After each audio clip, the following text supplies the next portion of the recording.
لکھا ہوا ہے یہ تفسیر میں قرآن شریف کی کہ آستانہ میں فقراء کو کھانا کھلانا یا وہاں کے خداؤں کو پیسہ دینا یا تیل دینا مسجد میں یا بوریاں حاضر کرا، تو یہ نظر جائز ہے؟ یہ لکھا ہے رد المختار میں۔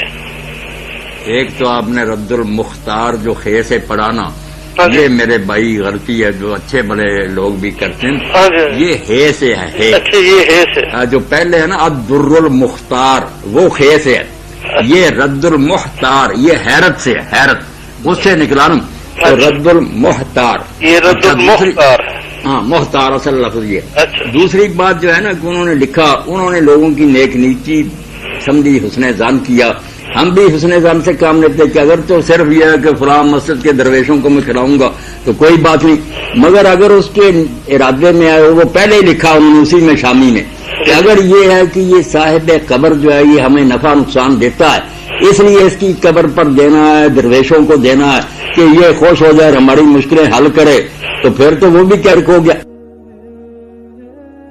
وہ بھی ساری بحث آپ پڑھے نا، انہوں نے تفسیر سے لکھا، اگر واقعی کوئی ہے کہ وہ بزرگ سے لینے کا کوئی اس کے ذہن میں نہیں، صرف اس کے قریب ہے کوئی جگہ، وہ کہتا ہے یہاں کے درویشوں کو دے دوں یا اس مسجد میں چٹائیاں ڈال دوں، وہ ایک الگ بات ہے، مسجد کی خدمت کرنا چاہتا۔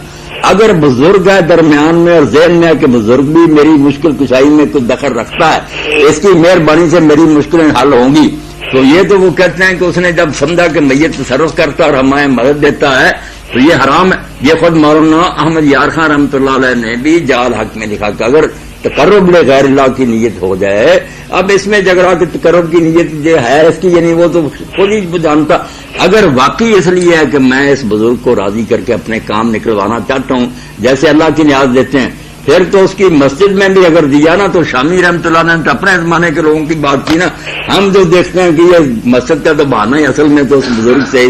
سب کچھ مانگنا چاہتا، پھر نہیں کی۔ جی بہت شکریہ، بڑی خوشی سے، اللہ خیر سے رکھے۔